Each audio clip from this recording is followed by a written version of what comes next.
ಪ್ರೀತಿಯ ವಿದ್ಯಾರ್ಥಿಗಳೇ, ಇಂದು ನಾವು 10ನೇ ತರಗತಿಯ ಅಧ್ಯಾಯ 5 ಧಾತುಗಳ ಆವರ್ತನೀಯ ವರ್ಗೀಕರಣ ಈ ಒಂದು ಅಧ್ಯಯನದ ಬಗ್ಗೆ ನಾವು ಚರ್ಚಿಸೋಣ.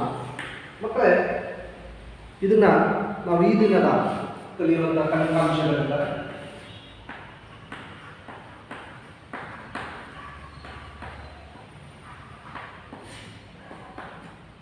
ಒಂದದು ಧಾತುಗಳ ವರ್ಗೀಕರಣದ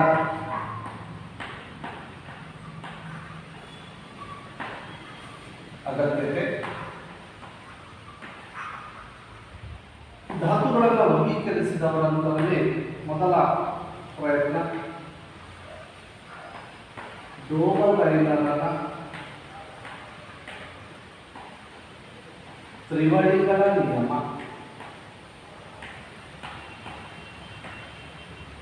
ಮತ್ತು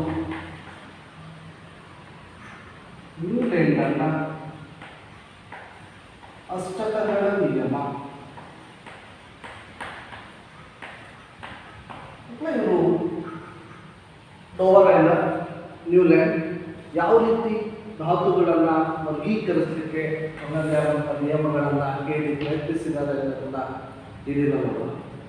ಮುಂದಿನ ಅವಧಿಯಲ್ಲಿ ನಾವು ಮೆಂಡಲೀವನ ಆವರ್ತ ಕೋಷ್ಟಕ ಮತ್ತು ಆಧುನಿಕ ಆವರ್ತ ಕೋಷ್ಟಕ ಅಂತ ಎರಡನೇ ಆವರ್ತದಲ್ಲಿ ಮೋಸ್ಟ್ಲಿ ಇವರು ಅಭಿವೃದ್ಧಿಪಡಿಸಿದಂಥ ಆಧುನಿಕ ಆವರ್ತ ಕೋಷ್ಟಕದ ಬಗ್ಗೆ ಚರ್ಚಿಸೋಣ. ಮತ್ತು ಭಾಗ ಮೂರನೇ ಅವಧಿಯಲ್ಲಿ ಆವರ್ತ ಕೋಷ್ಟಕದಲ್ಲಿ ಧಾತುಗಳ ವರ್ಗಿದು ಲಕ್ಷಣಗಳು, ಅಲ್ಲಿ ಲೋಹೀಯ ಲಕ್ಷಣ ಇರ್ಬೋದು, ಪರಮಾಣು ಗಾತ್ರ ಅಂತೀವಿ, ಯಾನೀಕರಣ ಶಕ್ತಿ ಅಂತ ಬರ್ತೀವಿ ಅಲ್ವಾ. ಹೇಗೆ ಆವರ್ತ ಕೋಷ್ಟಕದಿಂದ ಆವರ್ತದ ಎಡದಿಂದ ಬಲಕ್ಕೆ ಹೋದಂತೆ ಗುಣಗಳು ಯಾವ ರೀತಿ ಹೋಲಿಕೆ ಆಗುತ್ತೆ, ಅಥವಾ ವರ್ಗದಲ್ಲಿ ಕೆಳಗೆ ಬಂದಂತೆಲ್ಲ ಹೇಗೆ ಗುಣಗಳು ಇವೆ ಅನ್ನೋದನ್ನು ನಾವು ಈ ಆಧುನಿಕ ಆವರ್ತ ಕೋಷ್ಟಕದಲ್ಲಿ ಧಾತುಗಳ ಗುಣಲಕ್ಷಣಗಳ ಬಗ್ಗೆ ನಾವು ಮುಂದೆ ಅವಧಿಯಲ್ಲಿ ಚರ್ಚೆ ಮಾಡೋಣ. ಈ ದಿನ ನಾವು ಮುಂದೆಯಾಗಿ ಧಾತುಗಳ ವರ್ಗೀಕರಣದ ಅಗತ್ಯತೆ. ನಾವು ಬಹಳ ಹಿಂದಿನಿಂದಲೂ ಕೂಡ ನಮಗೆ ಧಾತುಗಳು, ನಾವು ನೋಡುವಂಥ ಸುತ್ತಮುತ್ತಲಲ್ಲಿ ಇರುವಂಥ ಅನೇಕ ವಸ್ತುಗಳನ್ನು ನಾವು ಧಾತುಗಳು ಅಂತ ಹೇಳ್ತೀವಿ. ಧಾತುಗಳು ಕಣಗಳಿಂದ ಆಗಿದೆ ಅಂತ ಕರಿತೀವಿ. 9ನೇ ತರಗತಿಯಲ್ಲಿ ನಾವು ಹೇಳಿದ್ವಿ. ಆ ಕಣಗಳ ಗುಣಲಕ್ಷಣಗಳ ಬಗ್ಗೆ ಅಧ್ಯಯನ ಮಾಡಿದ್ದೇವೆ.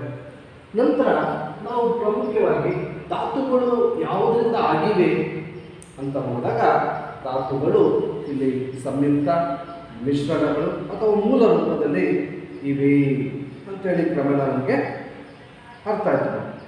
ನಂತರ ಈ ಅಷ್ಟು ಧಾತುಗಳನ್ನು ಕೂಡ ನಾವು ಪ್ರಮುಖವಾಗಿ ಏನು ಮಾಡಿದ್ವಿ, ಲೋಹಗಳು ಮತ್ತು ಅಲೋಹಗಳು ಎಂಬ ಪ್ರಮುಖವಾಗಿ 2 ವರ್ಗಗಳಾಗಿ ನಾವು ವಿಂಗಡಿಸ್ತೀವಿ. ನಮಗೆ ಈಗ ಗೊತ್ತಿರುವಂತೆ ಒಟ್ಟು 118 ಧಾತುಗಳಿವೆ ಮಕ್ಕಳೇ. ಒಟ್ಟು 118 ಧಾತುಗಳಲ್ಲಿ ನಮಗೆ 94 ನೈಸರ್ಗಿಕವಾಗಿ ಸಿಗುತ್ತವೆ. ನೈಸರ್ಗಿಕ ಧಾತುಗಳು ಅಂತ ಕರೀತೀವಿ. ಉಳಿದಂಥವು ನಾವು ಕೃತಕ ಧಾತುಗಳು ಅಂದರೆ ಮಾನವ ನಿರ್ಮಿತ ಅಂತ ಹೇಳ್ತೀವಿ. ಒಟ್ಟು ಸ್ವಾಭಾವಿಕ ಧಾತುಗಳು ಇಲ್ಲಿ 94 ಅಥವಾ ನೈಸರ್ಗಿಕ ಧಾತುಗಳು ಅಂತ ಕರಿತೀವಿ. ಒಟ್ಟು 118. ಇವಷ್ಟು ಧಾತುಗಳನ್ನು ಆವರ್ತ ಕೋಷ್ಟಕ ಅಂತ ಏನು ಕರಿತೀವಿ ಮಕ್ಕಳ. ನಮಗೆ ಒಂದು ಆಧುನಿಕ ಆವರ್ತ ಕೋಷ್ಟಕವನ್ನು ತೋರಿಸ್ತಾ ಇದೆ. ಇಲ್ಲಿ ನೀವು ಏನು ಹೋಗ್ಬಿಡಿಲ್ಲ, ಒಟ್ಟು 118 ಧಾತುಗಳಿವೆ. ನಮಗೆ ಈ ಪಾಠ ಇನ್ನೊಂದು 2ನೇ ಅವಧಿ, 2ನೇ ಅವಧಿ ಅಷ್ಟೊತ್ತಿಗೆ ಮುಂದಿನ ತರಗತಿಯಲ್ಲಿ ಈ ಧಾತುಗಳನ್ನು ಹೇಗೆ ವರ್ಗೀಕರಿಸಲಾಗಿದೆ ಅಂತೇಳಿ ನಾವು ಚರ್ಚೆ ಮಾಡ್ತೀವಿ ಮಗ. ಒಟ್ಟು ಈ ಥರ ನಮಗೆ ಒಟ್ಟಾರೆ ಧಾತುಗಳು ನಾವು ಈಗಿನವರೆಗೂ ಕೂಡ ನಾವು ಆವಿಷ್ಕರಿಸಿ ಹೆಸರಿಸಿರುವಂಥದ್ದು 118ರಲ್ಲಿ 94 ನಾವೇಂದರೆ ನೈಸರ್ಗಿಕ ಧಾತುಗಳು. ಉಳಿದಂಥವು ನಾವು ಸ್ವಾಭಾವಿಕವಾಗಿ ಅಲ್ಲದ ಅಂದರೆ ಕೃತಕವಾಗಿ ತಯಾರಿಸಿದಂಥ ಧಾತು. ಇದು ಒಂದು ಕೋಷ್ಟಕ. ಇದನ್ನು ನಾನು ನಂತರದ ತರಗತಿಯಲ್ಲೂ ಕೂಡ ನಿಮಗೆ ಆಧುನಿಕ ಕೋಷ್ಟಕ ಹೇಳಬೇಕಾದ್ರೆ ಹೇಗೆ ಒಂದು ವರ್ಗೀಕರಿಸಿದ್ದೇವೆ ಅನ್ನೋದು ನಾವು ಇಲ್ಲಿ ನಾವು ಚರ್ಚಿಸ್ತಾ ಇರುವಂಥ ವಿಚಾರ ಅಂದರೆ ಇಷ್ಟೂ ಧಾತುಗಳನ್ನು ಪ್ರಾರಂಭದಲ್ಲಿ ಇಷ್ಟು ಇರಲಿಲ್ಲ. ನಾವು ಎಲ್ಲ ಧಾತುಗಳನ್ನು ವರ್ಗೀಕರಿಸಬೇಕಾದ್ರೆ ಕಡಿಮೆ ಇತ್ತು. ಏನು ಹೇಳ್ತಾ ಇದ್ದೀವಿ, ಆ ಗೊತ್ತಿರುವಂಥ ಧಾತುಗಳನ್ನೇ ನಾವು ಯಾಕೆ ವರ್ಗೀಕರಿಸಬೇಕು, ಅಗತ್ಯತೆ ಏನು? ಈಗ ಒಮ್ಮೆ ನಾವು ಯಾವುದೋ ಒಂದು ಮೆಡಿಕಲ್ ಸ್ಟೋರ್ ಹೋಗ್ತೀವಿ ಅಥವಾ ಒಂದು ರೇಷನ್ ಅಂಗಡಿ ಹೋಗ್ತೀವಿ ಅಲ್ವಾ, ನೀವೇನಾದರೂ ಸೋಪ್ ಕೇಳಿದ್ರೆ ಏನು ಮಾಡ್ತಾರೆ ಅವರು ಅಲ್ವಾ? ಸ್ವಾಭಾವಿಕವಾಗಿ ಎಲ್ಲ ಅಂಗಡಿಗಳಲ್ಲಿ ಕೂಡ ನಾವೇನು ಮಾಡಿರ್ತಾರೆ, ವಸ್ತುಗಳನ್ನು ಒಂದು ಕ್ರಮಬದ್ಧವಾಗಿ ಜೋಡಣೆ ಮಾಡಿರ್ತಾರೆ. ಅವ್ರಿಗೆ ಗೊತ್ತಿದೆ ಒಂದು ಸಾಬೂನು ಯಾವ ಕಡೆ ಇಟ್ಟಿರಬೇಕು ಅಥವಾ ಒಂದು ಕಡೆ ಯಾವ ಕಡೆ ಇಟ್ಟಿದ್ದಾರೆ, ಯಾವುದೋ ಒಂದು ಅಡುಗೆ ಪದಾರ್ಥಗಳು ಯಾವ ಕಡೆ ಇದೆ ಅಲ್ವಾ? ಎಲ್ಲ ಒಂದು ಶಾಂಪು ಅಂತ ಇರಬೇಕು. ಪ್ರತಿಯೊಂದು ವಸ್ತುಗಳು ಕೂಡ ನಾವು ಹೇಳಿದ ತಕ್ಷಣ ಅವ್ರು ಅದೇ ಜಾಗಕ್ಕೆ ಹೋಗಿ ತೊಗೊಂಡು ಒಂದು ಮೆಡಿಕಲ್ ಸ್ಟೋರಲ್ಲಿ ನಿಮ್ಮನ್ನು ಬಿಟ್ಬಿಟ್ರೆ ಅಲ್ವಾ, ಒಂದು ಮಾತ್ರೇನೂ ನಮ್ಮ ಕೈಯಲ್ಲಿ ಉಳಿಲಿಕ್ಕೆ ಸಾಧ್ಯ ಆಗಲ್ಲ. ಆದರೆ ತಕ್ಷಣ ಅವ್ರ ಹೆಸರು ನೋಡಿದ ತಕ್ಷಣ ಪರ್ಟಿಕ್ಯುಲರ್ ಒಂದು ಬಾಕ್ಸ್ ಅಥವಾ ಒಂದು ಎಲ್ಲಿಗೆ ಯಾವ ಖಾನೆಯಲ್ಲಿ ಕೈ ಇಡಬೇಕು ಅಂತ ಗೊತ್ತಾಗುತ್ತೆ. ಅಂದರೆ ಏಕೆ ಈ ಥರ ಅಷ್ಟು ಸುಲಭವಾಗಿ ಸಿಗ್ತಾ ಇದೆ ಅವರಿಗೆ? ಸಿಗಲಿಕ್ಕೆ ಕಾರಣ ಏನು? ವ್ಯವಸ್ಥಿತವಾದಂಥ ಜೋಡಣೆ ಅಲ್ವಾ? ನಾವು ಅಷ್ಟೇ, ನಿಮ್ಮದೆಲ್ಲ ಪಠ್ಯ ಪುಸ್ತಕಗಳು ಇರ್ಬೋದು, ನಿಮ್ಮ ಬಟ್ಟೆ ಇರ್ಬೋದು ಅಲ್ವಾ? ಬೆಳಗ್ಗೆ ಬರಬೇಕು ಅಂದ ತಕ್ಷಣ ನೀವು ಅವಾಗ ಸಾಕ್ಸ್ ಉಟ್ಕೊಳ್ತಾರೋ, ಟೈ ಉಟ್ಕೊಳ್ತಾರೋ, ಬ್ರೆಡ್ ಉಟ್ಕೊಳ್ಳೋ, ಯೂನಿಫಾರ್ಮ್ ಉಟ್ಕೊಳ್ಳೋ ಅಷ್ಟು ಸಮಸ್ಯೆ ಇರಬಾರ್ದು. ಅಂದರೆ ನಾವು ಅಗತ್ಯವಾಗಿ ನಮ್ಮ ವಸ್ತುಗಳನ್ನು ಯೂನಿಫಾರ್ಮ್ ಇರಬೇಕು ಅಥವಾ ಟೈ ಇರಬೇಕು, ಬೆಲ್ಟ್ ಇರಬೇಕು ಅಲ್ವಾ? ಸಾಕ್ಸು, ಶೂ, ಪಠ್ಯ ಪುಸ್ತಕಗಳು, ನೋಟ್ ಪುಸ್ತಕ ಕ್ರಮಬದ್ಧವಾಗಿ ಜೋಡಿಸಿದರೆ ನಿಮ್ಗೆ ಯಾವುದರ ಅಗತ್ಯ ಇದೆ. ನಾವು ಟೈ ಅಂದ ತಕ್ಷಣ ನೀವು ಟೈ ಪ್ಲಸ್ ಹೋಗಿ ಟೈ ಕೊಡ್ತೀಯ, ಅಥವಾ ವಿಜ್ಞಾನದ ಬುಕ್ ಕೊಡಪ್ಪ ಅಂದರೆ ವಿಜ್ಞಾನದ ಪುಸ್ತಕ ಕೊಡ್ತೀಯ ಅಲ್ವಾ? ಕರೆಕ್ಟಾಗಿ ನಾವು ಜೋಡಿಸಿದಾಗ ಮಾತ್ರ ಇದೆಲ್ಲ ಸಾಧ್ಯ ಆಗುತ್ತೆ.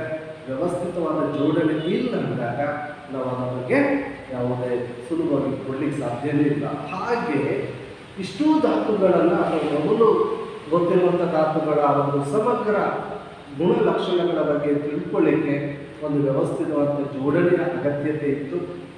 ಅಂಥ ಜೋಡಣೆ ಅಲ್ವಾ ಮಾಡಲಿಕ್ಕೆ ಪ್ರಯತ್ನ ಮಾಡ್ತಾರೆ.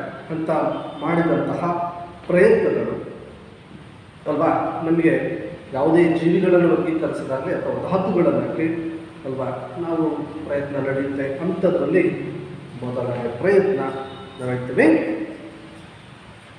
ನೋಡಿ, ಮೊದಲು ಗೊತ್ತಂತ ಲೋಹಗಳು ಕೆಲವು ಗುಣಗಳ ಲಕ್ಷಣಗಳ ಆಧಾರದ ಮೇಲೆ ಮಾತ್ರ ತಿಳ್ಕೊಂಡಿದ್ವಿ.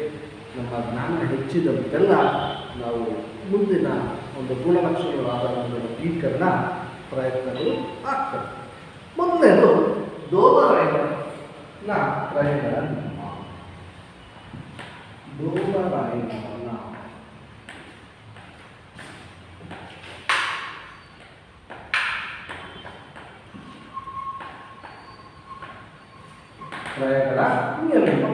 ಮೊದಲಾಗಿ ಧಾತುಗಳನ್ನು ವರ್ಗೀಕರಿಸಲಿಕ್ಕೆ ಒಂದು ಪ್ರಯತ್ನ ಮಾಡಿದಂಥವರು ನಮಗೆ ಯಾರು? ಒಬ್ಬ ರಸಾಯನಶಾಸ್ತ್ರಜ್ಞ, ಜರ್ಮನಿಯ ರಸಾಯನಶಾಸ್ತ್ರಜ್ಞ ಜೋಹಾನ್ ವುಲ್ಫ್ಗ್ಯಾಂಗ್ ಡೋಬರೈನರ್. ಪೂರ್ಣ ಹೆಸರು ಜೋಹಾನ್ ವುಲ್ಫ್ಗ್ಯಾಂಗ್ ಡೋಬರೈನರ್.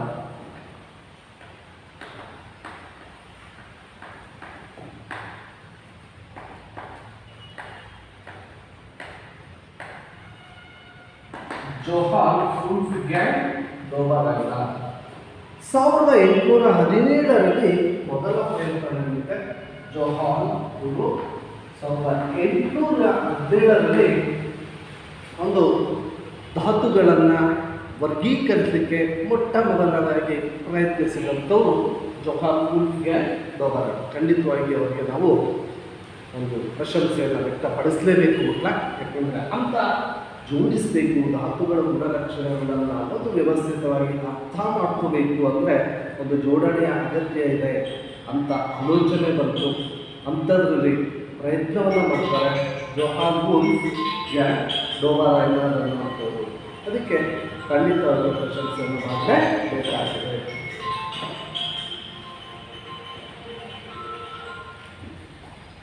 ಈಗ ಈ ಯಾವ ರೀತಿ ಪ್ರಯತ್ನ ಮಾಡ್ತಾರೆ ಜೋಹಾನ್ ವುಲ್ಫ್? ಅವರಿಗೆ ಏನು ಹೇಳ್ತಾರೆ, ತ್ರಯಗಳು ಅಂತ ಪದನೇ ಇದೆ. ಅಂದರೆ ಧಾತುಗಳನ್ನು ಪರಮಾಣು ರಾಶಿಯ ಏರಿಕೆಯ ಕ್ರಮದಲ್ಲಿ ಮೂರು ಗುಂಪುಗಳಾಗಿ ಮಾಡ್ತಾ ಹೋದಾಗ ಆ ಮೂರು ಧಾತುಗಳ ಲಕ್ಷಣಗಳು ಒಂದೇ ಆಗಿರ್ತವೆ, ಲಕ್ಷಣಗಳು ಒಂದೇ ಆಗಿರ್ತವೆ ಅಂತ ಹೇಳ್ತಾರೆ. ಅದಕ್ಕೆ ನಾವು ಡೋಬರಾತ್ರಯಗಳ ನಿಯಮವನ್ನು ಏನು ಹೇಳ್ತೀವಿ ಅಂದರೆ, ಮಧ್ಯಮ ಧಾತುವಿನ ಪರಮಾಣು ರಾಶಿಯು, ಇದಕ್ಕೆ ನಿಯಮ, ಮಧ್ಯಮ ಧಾತುವಿನ ಪರಮಾಣು ರಾಶಿಯು ಉಳಿದೆರಡು ಧಾತುಗಳ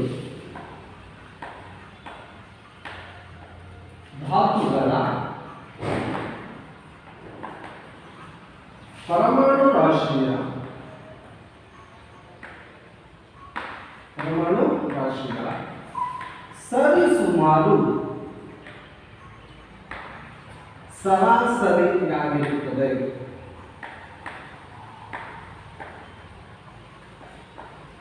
ಮತ್ತೆ ನಿಮಗೆ ಡೋಬರಾತ್ರಯಗಳ ನಿಯಮವನ್ನು ನಿರೂಪಿಸಿ ಅಂತ ಕೇಳ್ತಾರ. ನಾವು ಮಧ್ಯಮ ಧಾತುವಿನ, ನಾವು ತ್ರಯಗಳು ಅಂದ್ರೆ ಮೂರು ಧಾತುಗಳನ್ನು ನಾವು ಗುಂಪಾಗಿ ಮಾಡಬೇಕು ಅಂತ ಹೇಳ್ತಾರೆ. ಏನ್ ಹೇಳ್ತಾರೆ, ಯಾವ ಆಧಾರದ ಮೇಲೆ ನಾವು ಮೂರು ಧಾತುಗಳನ್ನು ಜೋಡಿಸಬೇಕು ಅಂತಾರೆ, ಮಧ್ಯಮ ಧಾತುವಿನ ಪರಮಾಣು ರಾಶಿಯು ಉಳಿದೆರಡು ಧಾತುಗಳ ಪರಮಾಣು ರಾಶಿಗಳ ಸರಿಸುಮಾರು ಸರಾಸರಿಯಾಗಿರುತ್ತದೆ. ಇದನ್ನು ನಾವು ಡೋಬರಾತ್ರಯಗಳ ನಿಯಮ ಅಂತ. ಒಂದು ಉದಾಹರಣೆ ನೋಡೋಣ. 300 ಅವತ್ತು ಗೊತ್ತಿರುವಂಥ ಧಾತುಗಳನ್ನು ನಾವು ಒಂದು ಉದಾಹರಣೆ, ಇಲ್ಲಿ ಲಿಥಿಯಂ, ಸೋಡಿಯಂ ಮತ್ತು ಪೊಟ್ಯಾಷಿಯಂ. ಲಿಥಿಯಂ, ಸೋಡಿಯಂ ಮತ್ತು ಪೊಟ್ಯಾಷಿಯಂ ಎಲ್ಲ ಏನು ಮಕ್ಕಳೇ, ಲಿಥಿಯಂ. ಏನು ಎ ಅಂದರೆ ಸೋಡಿಯಂ, ಸೋಡಿಯಂನ ಸಂಕೇತ ಇದೆ. ಕೆ ಅಂದರೆ ಪೊಟ್ಯಾಷಿಯಂ, ಕೇರಿಯಂ ಅಂತ ಲ್ಯಾಟಿನಲ್ಲಿ ಇರ್ತದೆ, ಆದ್ದರಿಂದ ನಾವು ಕೆ ಅಂತ ಕೊಟ್ಟಿದ್ದೇವೆ. ಈಗ ನೋಡಿ, ಲಿಥಿಯಂನ ಪರಮಾಣು ರಾಶಿ 6.9 ಅಂತ ಹೇಳ್ತೀವಿ, ಅದರ ರಾಶಿ. ಅದೇ ರೀತಿ ಪೊಟ್ಯಾಷಿಯಂನ ಪರಮಾಣು ರಾಶಿ ಎಷ್ಟು? 39.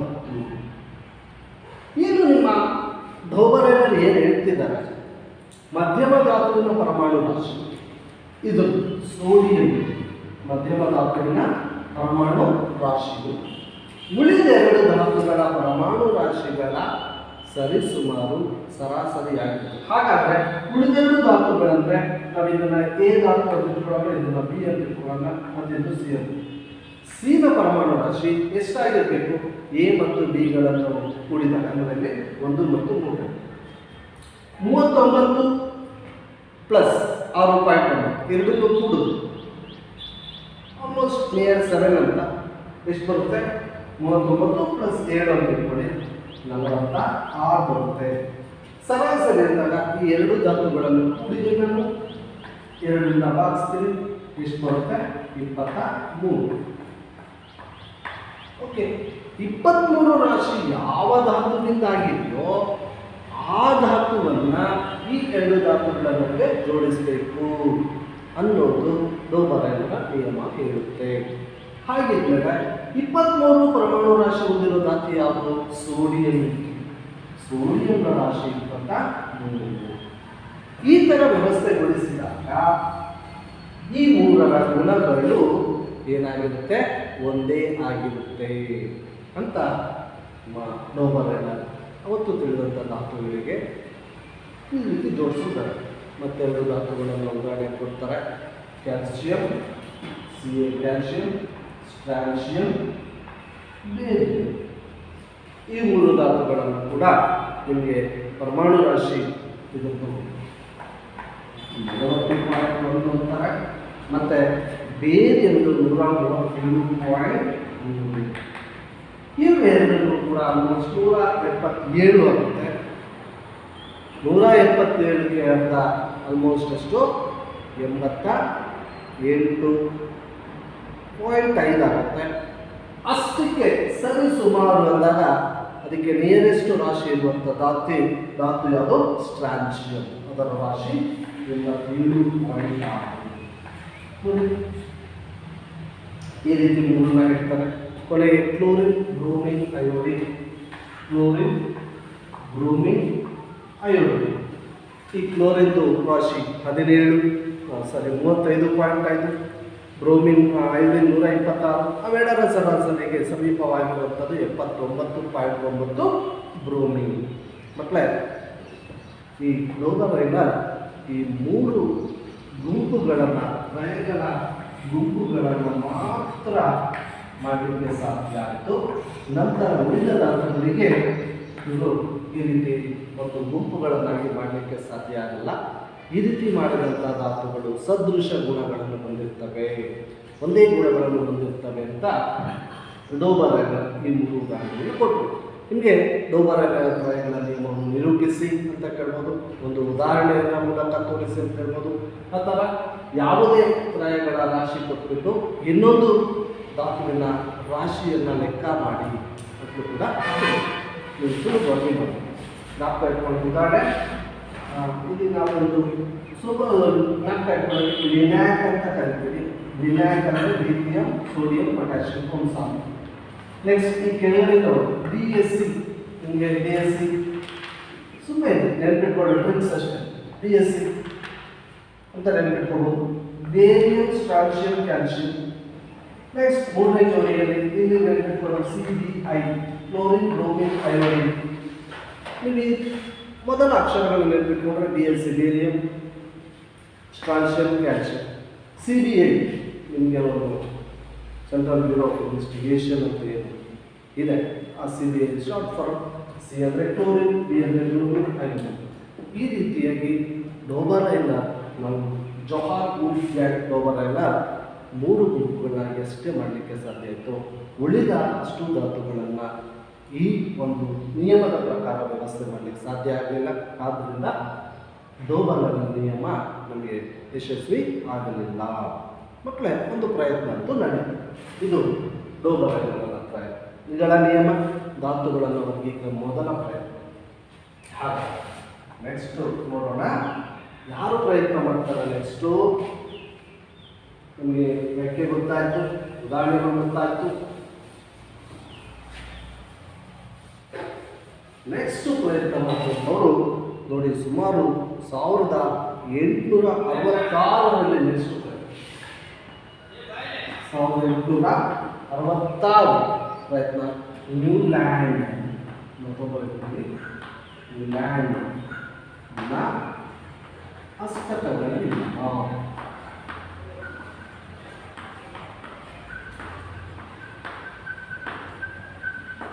ನ್ಯೂಲ್ಯಾಂಡ್ನ ಅಷ್ಟಕಗಳನ್ನು ಅವರು ಈ ಡೋಬರೈನರ್ ಹತ್ರ ಆಂಗ್ಲ ವಿಜ್ಞಾನಿ ಜಾನ್ ನ್ಯೂಲ್ಯಾಂಡ್ ಅವರು ಆ ಸಮಯದಲ್ಲಿ ಸುಮಾರು 56 ಧಾತುಗಳು ಇತ್ತು.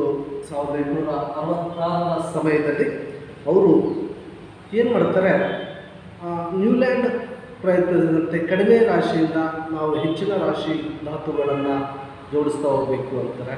ಇಲ್ಲಿ ನ್ಯೂಲ್ಯಾಂಡ್ ಮಾಡಿದಂಥ ಪ್ರಯತ್ನವೂ ಕೂಡ ಅಷ್ಟೇ, ಕಡಿಮೆ ರಾಶಿಯ ಅಂದರೆ ಹಗುರ ಧಾತುಗಳನ್ನು ಮೊದಲನೆಯಾಗಿ ಜೋಡಿಸ್ತಾ ಹೆಚ್ಚು ರಾಶಿಯುಳ್ಳ ಧಾತುಗಳನ್ನು ವ್ಯವಸ್ಥೆಗೊಳಿಸ್ತಾ ಹೋಗಬೇಕು ಅಂತ ಹೇಳ್ತಾರೆ.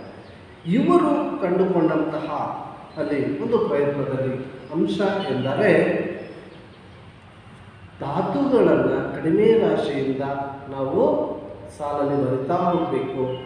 8ನೇ ಧಾತುವನ್ನು ನಾವು 1ನೇ ಧಾತುವಿನ ಕೆಳಗೆ ಏನು ಮಾಡಬೇಕು, ಬರೀಬೇಕು ಅಂತ ಹೇಳ್ತಾರೆ. ಇದನ್ನು ನಮ್ಮ ಏನು ಸಂಗೀತ ಸ್ವರಗಳು ಸ, ರಿ, ಗ, ಮ, ಪ, ದ, ನಿ, ಸ ಅಂತ 8 ಅಷ್ಟ ಸ್ವರಗಳಲ್ಲಿ ನಾವು ಸ ಕೆಳಗಡೆ ಮತ್ತು ಸ ರಿಪೀಟ್ ಆಗುತ್ತಲ್ಲ, ಅಂದರೆ ಈ ರೀತಿ ಸಂಗೀತ ಸ್ವರಗಳಂತೆ ಧಾತುಗಳು ನಮ್ಮ ಕ್ರಮವಾಗಿ ಬರೀತಾ ಹೋಗಬೇಕು. 7 ಧಾತು ಆದಮೇಲೆ 8ನೇ ಧಾತು 1ನೇ ಧಾತುವನ್ನು ಹೋಲುತ್ತದೆ. ಇದನ್ನೇ ಹೇಳುವಂಥದ್ದು. ಇಲ್ಲಿ ಪ್ರತಿ 8ನೇ ಧಾತುವು ಯಾವುದನ್ನು ಹೋಲುತ್ತದೆ, 8ನೇ ಧಾತುವು ಅದರ 1ನೇ ಧಾತುವನ್ನು ಅಥವಾ 1ನೇ ಧಾತು ನೆಕ್ಸ್ಟ್ ಬರುವ 8ನೇ ಧಾತುವನ್ನು ಹೋಲುತ್ತದೆ ಅಂತ ಹೇಳ್ತಾ ಹೋಗ್ತಾರೆ. ಈ ರೀತಿಯಾಗಿ ನ್ಯೂಲ್ಯಾಂಡ್ ಪ್ರತಿಪಾದಿಸಿದ ಆ 8ನೇ ಧಾತುವಿಗೆ ನಾವು ಏನಂತ ಕರಿತೀವಿ, ಅಷ್ಟಕಗಳನ್ನು. ಅಷ್ಟ ಅಂದರೆ ಎಷ್ಟು, 7. ಕರೆಕ್ಟ್ ಅಲ್ವಾ? ಆದ್ದರಿಂದ ಇದನ್ನೇನಂತ ಕರಿತೀವಿ ನಾವು, ಅಷ್ಟಕಗಳ ನಿಯಮ ಅಂತಲೇ ಕರಿತೀವಿ. ಅದಕ್ಕೆ ಇದನ್ನು ಸೂಚಿಸಿದ ಪ್ರಯತ್ನಿಸಿದಂಥ ವಿಜ್ಞಾನಿ ಜಾನ್ ನ್ಯೂಟನ್. ನೋಡ್ರಿ, ಇವರು ಪ್ರಯತ್ನಿಸಿದಂಥ ಧಾತುಗಳನ್ನು ಹೇಳ್ತಾ ಹೋಗ್ತೀನಿ. Hydrogen, lithium, beryllium, boron, carbon, nitrogen, oxygen. 1 2 3 4 5 6 7. Next fluorine, sodium, magnesium, aluminium, silicon, phosphorus, sulphur. Fluorine, calcium, potassium, chromium, titanium, manganese, ferrous ಅಂದರೆ ಕಬ್ಬಿಣ. ಇಲ್ಲಿ ಕೋಬಾಲ್ಟ್ ಮತ್ತು ನಿಕ್ಕಲ್, ಕೋಬಾಲ್ಟ್ ಮತ್ತು ನಿಕ್ಕಲ್ ಒಂದೇ ಸ್ಥಾನದಲ್ಲಿ 2 ಧಾತುಗಳನ್ನು ಇರಿಸುತ್ತಾರೆ. C copper, Z zinc.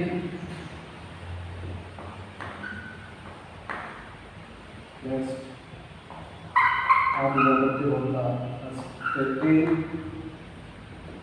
Selenium, okay, ಇತ್ಯಾದಿ.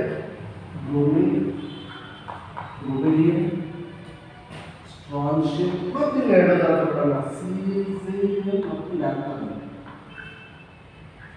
2 ಧಾತುಗಳು ಇಲ್ಲಿ 2 ಧಾತುಗಳು ಒಂದೇ ಸ್ಥಾನದಲ್ಲಿ. ಝರ್ಕೋನಿಯಂ ಇತ್ಯಾದಿ. ನಿಮ್ಮ ಪಠ್ಯ ಪುಸ್ತಕ ಪುಟ 31 ಕೋಷ್ಟಕ 5.3 ಗಮನಿಸಿ. ಪಠ್ಯ ಪುಸ್ತಕ ಕೋಷ್ಟಕ 5.3 ಗಮನಿಸಿದ್ರೆ ನಮಗೆ ನ್ಯೂಲ್ಯಾಂಡ್ ಜೋಡಿಸಿದಂಥ ಅಥವಾ ವ್ಯವಸ್ಥೆಗೊಳಿಸಿದಂಥ ಧಾತುಗಳ ಒಂದು ಕೋಷ್ಟಕ ಸಿಗುತ್ತೆ. ಮಕ್ಕಳೇ, ಇದು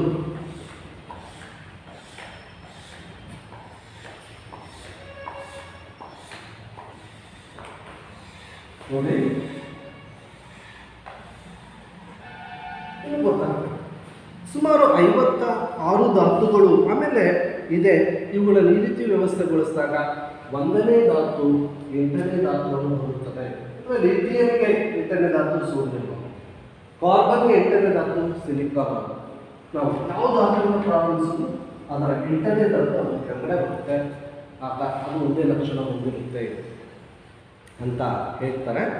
ಆದರೆ ಇಲ್ಲಿ ನಮಗೆ ಈ ಒಂದು ಕೋಷ್ಟಕದಲ್ಲಿ ಕ್ಯಾಲ್ಸಿಯಂ ಅವರಿಗೆ ಮಾತ್ರ ಅವರ ನಿಯಮದಂತೆ ಲಕ್ಷಣಗಳು ಹೋಲಿಕೆ ಆಯಿತು, ಉಳಿದ ಧಾತುಗಳು ಹೋಲಿಕೆ ಆಗಲಿಲ್ಲ. ಆದರೂ ಕೂಡ ಇದೊಂದು ಉತ್ತಮ ಪ್ರಯತ್ನವಾಗಿತ್ತು. ಮತ್ತೊಂದು ನ್ಯೂಲ್ಯಾಂಡ್ ರೋಬರ್ನ ನಂತರ ಒಂದು ಉತ್ತಮ ಪ್ರಯತ್ನ ಅಂತ ಹೇಳ್ತಾರೆ. ಇಷ್ಟು ಮಾತ್ರ ಕ್ಯಾಲ್ಸಿಯಂ ಅವರಿಗೆ ಮಾತ್ರ ಸಾಧ್ಯ ಇತ್ತು, ಉಳಿದಂತೆ ಅದು ವಿಫಲ ಆಯಿತು. ಇಷ್ಟು ನ್ಯೂಲ್ಯಾಂಡರ ಅಷ್ಟಕಗಳ ನಿಯಮ. ನಮಗೆ ಒಂದು ಪ್ರಶ್ನೆ, ನ್ಯೂಲ್ಯಾಂಡರ ಅಷ್ಟಕಗಳ ನಿಯಮದ ಲೋಪಗಳೇನು ಅಂತ ಕೇಳಿ. ಲೋಪಗಳು ಅಥವಾ ದೋಷಗಳು, ಪರಿಮಿತಿಗಳು, ಈ ವರ್ಡ್ಸ್ ಏನು ಬೇಕಾದ್ರೂ ಕೇಳ್ಬೋದು. ದೋಷ ಏನು ಅಂದರೆ ಸುಮಾರು 56 ಧಾತುಗಳೇ ಇವೆ ಮತ್ತು ಯಾವುದೇ ಧಾತುಗಳು ಭವಿಷ್ಯದಲ್ಲಿ ಆವಿಷ್ಕಾರ ಆಗುವುದಿಲ್ಲ ಅಂತ ಒಂದು ನಿರ್ಧಾರವನ್ನು ನ್ಯೂಲ್ಯಾಂಡ್ ಹೇಳ್ತಾರೆ. ಆದರೆ ಇದು ತಪ್ಪಾಗುತ್ತೆ. ನಮಗೆ ಭವಿಷ್ಯದಲ್ಲಿ ಸಾಕಷ್ಟು ಧಾತುಗಳ ಆವಿಷ್ಕಾರ ಆಗುತ್ತೆ. ಆವಾಗ ಗೊತ್ತಿರುವಷ್ಟು 56 ಧಾತುಗಳಷ್ಟೇ ಅಲ್ಲ. ಇದು ಒಂದು ದೋಷ. ಅವ್ರು ಹೇಳಿದ್ರು ಇಷ್ಟೇ, ಮತ್ತು ಯಾವುದೇ ಧಾತುಗಳು ನಮಗೆ ಇಲ್ಲ ಅಂತ ಹೇಳಿದ್ದು ಒಂದು ದೋಷ. ನೆಕ್ಸ್ಟು ಅವನ ನಿಯಮದಂತೆ ಆಗಿದ್ದಂಥ 56 ಧಾತುಗಳನ್ನು ಗಮನಿಸ್ತಾ ಹೋದರೂ ಕೂಡ ಕೇವಲ ಕ್ಯಾಲ್ಸಿಯಂವರೆಗೆ ಮಾತ್ರ ಆ ನಿಯಮವನ್ನು ಪಾಲಿಸುತ್ತೆ. ಉಳಿದಂತೆ ಧಾತುಗಳು ಬೇರೆ ಬೇರೆ ಗುಣ ಇರುವಂಥ ಧಾತುಗಳು ಒಂದೇ ಸಾಲಲ್ಲಿ ಬಂದ್ಬಿಡ್ತವೆ. ಒಂದೇ ಗುಣ ಇರುವಂತಹ ಕ್ಲೋರಿನ್, ಬ್ರೋಮಿನ್, ಅಯೋಡಿನ್ ನಾವೇನಿದಾಗಲೇ ಈ ಧಾತುಗಳು ಬೇರೆ ಬೇರೆ ಸಾಲಲ್ಲಿ ಹೆಚ್ಚು ಹೋಗುತ್ತೆ.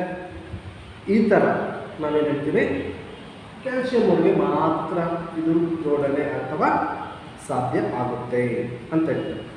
ನೆಕ್ಸ್ಟ್ ಏನು ಹೇಳ್ತಾರೆ, ಇದನ್ನು ಸರಿ ಹೊಂದಿಸೋದಕ್ಕೆ ಅವ್ರೇನು ಮಾಡ್ತಾರೆ, ಒಂದೇ ಸ್ಥಳದಲ್ಲಿ 2 ಧಾತುಗಳನ್ನು ಇರಿಸಿದರು. ಉದಾಹರಣೆ ನಾನಿದೆ ಬರ್ತೀನಿ, ಕೋಬಾಲ್ಟ್ ಮತ್ತು ನಿಕ್ಕಲ್. ಕೋಬಾಲ್ಟ್ ಮತ್ತು ನಿಕ್ಕಲ್, ಇಲ್ಲಿ ಸೀಸಿಯಂ ಮತ್ತು ಲ್ಯಾಪ್ಟಾನ್. ಒಂದು ಸ್ಥಾನದಲ್ಲಿ 2 ಧಾತುಗಳಿಗೆ ಇಲ್ಲಿ ಅವಕಾಶ ಕಲ್ಪಿಸಲಾಗಿದೆ. ಇಷ್ಟೇ ಅಲ್ಲದೆ ನಾವು ಯಾವುದೇ ಧಾತುವಿಗೆ ನಿರ್ದಿಷ್ಟ ಸ್ಥಾನ ಇದೆ, ಎರಡೆರಡು ಧಾತುಗಳು ಒಂದು ಸ್ಥಾನ ಕೊಡಲಿಕ್ಕೆ ಸಾಧ್ಯ. ಮತ್ತು ಕೆಲವು ಹೋಲಿಕೆ ಇಲ್ಲದ ಧಾತುಗಳನ್ನು ಒಂದೇ ಸ್ವರದಲ್ಲಿ ಇಡಿಸಿದರು. ಉದಾಹರಣೆ, ಕೋಬಾಲ್ಟ್ ಮತ್ತು ನಿಕ್ಕಲನ್ನು ಒಂದೇ ಸ್ಥಾನದಲ್ಲಿ ಇಟ್ಟಿರುವುದನ್ನು ಗಮನಿಸಿ. ಮತ್ತು ಬೇರೆ ಗುಣಗಳುಳ್ಳ ಫ್ಲೋರಿನ್, ಕ್ಲೋರಿನ್, ಬ್ರೋಮಿನ್ಗಳೆಂಬ ಕಂಬ ಸಾಲುಗಳಲ್ಲಿ ಇವುಗಳನ್ನು ಬೇರೆ ಬೇರೆ ಕಡೆ ಇಡಲಾಗಿದೆ. ನಿಕ್ಕಲ್ ಮತ್ತು ಕೋಬಾಲ್ಟ್ಗಳು ಹೋಲುವ ಕಬ್ಬಿಣವನ್ನು ಅವುಗಳಿಂದ ದೂರ ಇಡಲಾಗಿದೆ. ಈ ಕೋಬಾಲ್ಟ್ ಮತ್ತು ನಿಕ್ಕಲ್ ಗುಣ ಇರುವಂಥ ಕಬ್ಬಿಣವನ್ನು ನೋಡ್ರಿ ಬೇರೆ ಸಾಲಲ್ಲಿ ಇಟ್ಟಿದ್ದೀವಿ. ಅವ್ರು ಹೇಳ್ತಾರೆ ಒಂದು ಸಾಲಲ್ಲಿ ಬರುವಂಥವು ಸದೃಶ ಗುಣಗಳನ್ನು ಹೊಂದಿರ್ತವೆ, ಒಂದೇ ಗುಣ ಹೊಂದಿರ್ತವೆ. ಆದರೆ ಅವರ ನಿಯಮದಂತೆ ವ್ಯವಸ್ಥೆಗೊಳಿಸಿದಾಗ ಧಾತುಗಳ ಏನಾಗಿದೆ, ಗುಣಗಳು ಒಂದು ಸಾಲಲ್ಲಿ ಒಂದೇ ಇಲ್ಲದಿರುವುದು ನಮ್ಮ ಗಮನಕ್ಕೆ ಬರುತ್ತದೆ ಮಕ್ಕಳೇ.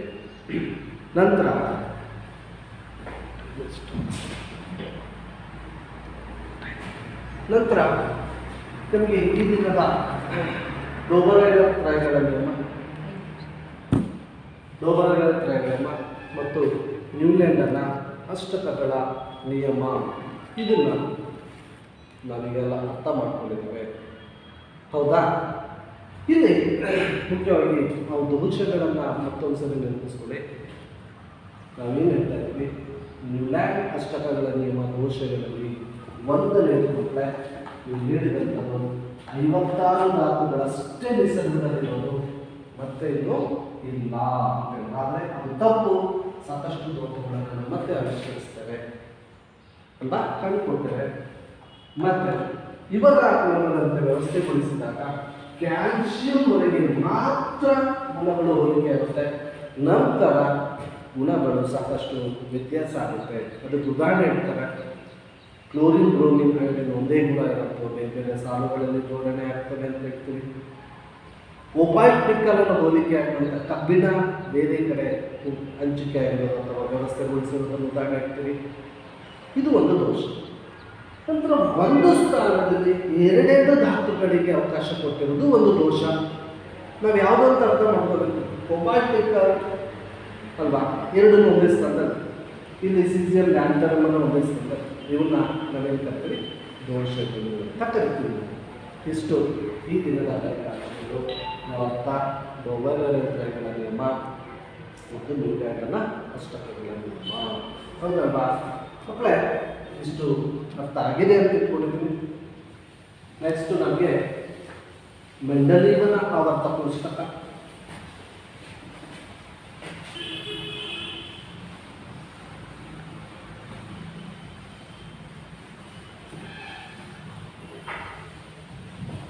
ನಾವು ಮುಂದಿನ ತರಗತಿಯಲ್ಲಿ ಈ ದೋಷಗಳನ್ನು ಸರಿಪಡಿಸಿಕೊಂಡು ಮತ್ತೊಬ್ಬ ವಿಜ್ಞಾನಿ ಮೆಂಡಲೀವ್ ಅಂತ ಹೇಳ್ತಾರೆ, ಅವರು ಯಾವ ರೀತಿ ಧಾತುಗಳನ್ನು ಜೋಡಿಸೋದಕ್ಕೆ ಸಫಲತೆಯನ್ನು ಎಷ್ಟರ ಮಟ್ಟಿಗೆ ಸಾಧಿಸ್ತಾರೆ ನೋಡೋಣ. ಅಲ್ಲೂ ಆಲ್ಮೋಸ್ಟ್ 90% ಯಶಸ್ವಿ ಆಗುತ್ತೆ. ಕೆಲವು ದೋಷಗಳೊಂದಿಗೆ ಅದು ಕೂಡ ವಿಫಲ ಆಗುತ್ತೆ. ನಂತರ ಮೋಸ್ಲೆ ಅನ್ನುವಂಥ ವಿಜ್ಞಾನಿ ಆಧುನಿಕ ಆವರ್ತ ಕೋಷ್ಟಕ ಸ್ವಲ್ಪ ನಿಯಮವನ್ನು ಅಥವಾ ಪ್ರಯತ್ನವನ್ನು ಬದಲಿಸಿ ನಾವೇನು ಈಗ ಉಪಯೋಗಿಸ್ತಾ ಇರುವಂಥ ಆವರ್ತ ಕೋಷ್ಟಕದ ರೀತಿಯಲ್ಲಿ ಧಾತುಗಳ ವ್ಯವಸ್ಥೆಯನ್ನು ನಾವು ವರ್ಗೀಕರಿಸಿರೋದನ್ನು ನಾವು ಮುಂದಿನ ತರಗತಿಯಲ್ಲಿ ನೋಡೋಣ. ನಂತರ ಕೊನೆಯ ಅವಧಿಯಲ್ಲಿ ಆವರ್ತ ಕೋಷ್ಟಕದಲ್ಲಿ ಧಾತುಗಳ ಗುಣಲಕ್ಷಣಗಳ ಬಗ್ಗೆ ಚರ್ಚೆ ಮಾಡೋಣ. ಈಗ ನೀವು ಮುಂದಿನ ತರಗತಿಗೆ ಬರಬೇಕಾದ್ರೆ ನಾನು ಒಂದು ಪ್ರಶ್ನೆಗಳನ್ನು ಗುಣಕಾರ್ಯವಾಗಿ ನೀಡ್ತೇನೆ. ಎಲ್ಲರೂ ಕೂಡ ಅವಕ್ಕೆ ಉತ್ತರಿಸಿಕೊಂಡು ಈ ಪಠ್ಯ ಪುಸ್ತಕದಲ್ಲಿ ಓದಿ ಮನನ ಮಾಡಿಕೊಂಡು ಬರಬೇಕು. ಮೊದಲನೇ ಪ್ರಶ್ನೆ, ಡೋಬರೈನರನ್ನ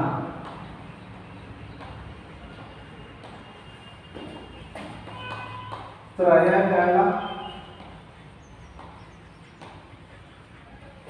ನಿಯಮವನ್ನು ನಿರೂಪಿಸಿ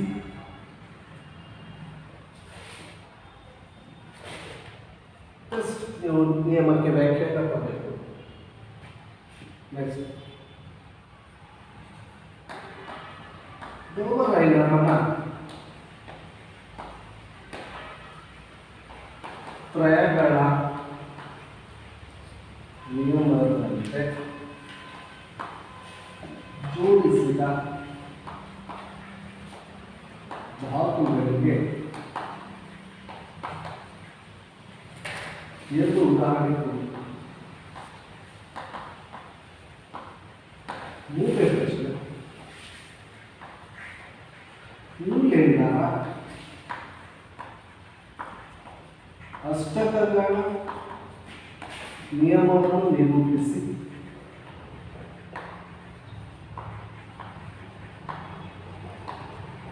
ಕೊನೆಯ ಪ್ರಶ್ನೆ,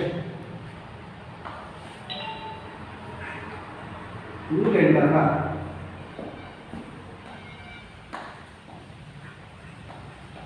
ಅಷ್ಟಕಗಳ ನಿಯಮದ ದೋಷಗಳನ್ನು ಬರೆಯಿರಿ. ಯಾಕೆ ಫೇಲ್ ಆಯಿತು, ಯಶಸ್ವಿ ಆಗ್ತಿಲ್ಲ ಅಂತ ಏನು ಮಿಸ್ಟೇಕ್ಸ್ ಬರೀಬೇಕು. ಇಷ್ಟು ಮಕ್ಕಳು ಇವನ್ನೆಲ್ಲ ನೀವು ಮನನ ಮಾಡಿಕೊಂಡು ಬರ್ಕೊಂಡು ಬನ್ನಿ. ಮುಂದಿನ ತರಗತಿ ಮುಗಿಸೋಣ. ಎಲ್ಲರಿಗೂ ಧನ್ಯವಾದ.